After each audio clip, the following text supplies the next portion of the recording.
Greetings. My name is Todd Hall, and I'm director of the University of Oxford's China Center. It's my pleasure to introduce to you today another episode of One Big Thing in China Research, the University of Oxford's China Center series, in which we ask researchers to introduce one thing they're working on.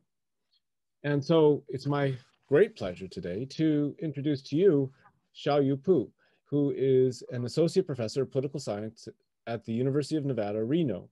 Xiaoyu has done amazing work on China's signaling in the international realm and is author of Rebranding China. Today, he will be talking about something new. And so, Xiaoyu, can you please tell us, what is your one big thing you'd like to share with us today? One big thing I would like to share is how we understand China.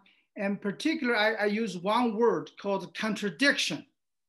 So China has multiple identities. It's a communist country or capitalist country. It's a rising great power or poor developing country. So my previous book focused on that.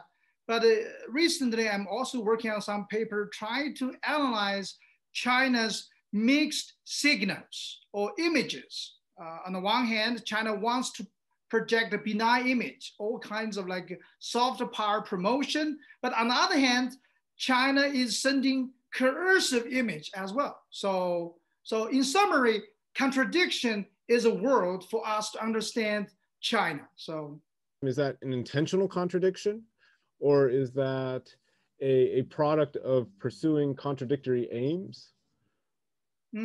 Okay, I think there are, of course, there are different interpretations about China's contradictions or mixed images. So I think there's some sort of minimum sort of rational or even strategic calculations regarding these different images, like benign image versus coercive images. But on the other hand, I agree also in terms of some of the domestic factors, even leadership factors also contribute to these different images. So on the one hand, I think there's some sort of intentional sort of strategic calculations beyond these different images, but domestic politics further contribute to the complexity of China's images. So if you were to say, what's the biggest contradiction, what is that, would you say? One of the biggest contradiction is China wants to project a benign image, try to reassure the world. Oh, okay, it's a peacefully rising power. But on the other hand, in many disputes, especially regional disputes, China is sending coercive image. So in summary, China is on the one hand project the image as a ship with benign intention. But on the other hand, sometimes China's image is like a wolf. We can debate about how intentional that wolf image, but I think the image as a ship, both as a ship, as a wolf, that's to some degree is contradictory. And so do you think that contradiction is going to become worse as we move forward, or do you think it's going to move more in one direction or the other in terms of the image it presents? I think, unfortunately, my own prediction is it probably will get worse.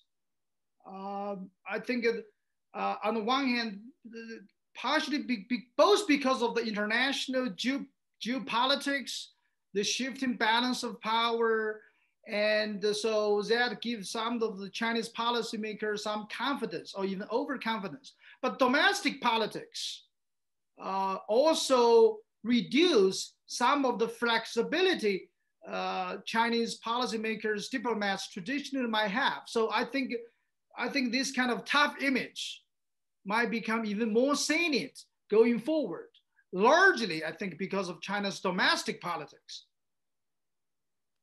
And do you think Chinese policymakers themselves realize this contradiction? Yeah, I think this might be divided into two components. On the front stage, they probably don't never acknowledge any of the mistakes or some of the inherent problems. But I think in kind of backstage, some internal deliberations, or I mean, of course, as scholars, we don't know what Xi Jinping or his cohort, how they deliberate, but we can read some of the sort of articles, analytic reports, and some of the analysis, they have deep worries about some of the contradictions, some of the international pushbacks. I think I would say they understand some of the problems, but openly they probably would not willing to acknowledge these kind of big problems. If you're looking at these contradictory images, how should one read this when trying to assess the PRC's intentions? I think from outsiders' perspectives is that I think we need to understand even sort of like the rational strategic calculation behind this. So that means the problem is a long term. It's not a short term challenge for the international actors or outsiders. So for other countries' government. So it's not like okay, this will be gone when we have another Chinese leaders emerge. So there's some long term challenge there. But on the other hand, because there's some sort of rational strategic calculation, this is not entirely new. This is a second take-home message in the sense that traditionally Chinese policymakers always try to combine this kind of benign image versus coercive image. It's not something entirely new. So we need to see this sort of like as a long-term challenge. But thirdly, I think we need to pay closer attention to domestic politics of China. So for us to understand Chinese foreign policy, we really need to deepen our understanding of China's domestic politics, domestic factors. And so I guess my last question would be then is if some of these images are for domestic consumption as opposed to for international consumption, to what extent are the images produced for domestic consumption then hollow, that they're performances more than substantive actions? Okay, yeah, I think my own observation is it's kind of both, in a sense that really it's symbolic of a lot of actions. Like a few weeks ago, we see Yang Jiechi's interact with his American counterparts, very dramatic, tough image. But most of us know, I mean, primarily for China's domestic audience. So that's because the Chinese leaders always want to project a tough image or a tough image internationally so that they could secure their sort of domestic legitimacy internally. So in China's domestic front. So in that sense, it's a lot of actions are very sort of symbolic. But on the other hand, I think there are also policy or real consequences because all these tough images that create an atmosphere of some kind of Chinese political correctness. That means bureaucrats, diplomats, when they implement the policies, they cannot sort of deviate too much from the main sort of the nationalist narrative.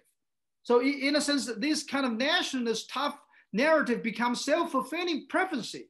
So in substance, so in a sense, it's both symbolic, but also has substantial policy implications. Well, thank you. Thank you so much, Xiaoyu.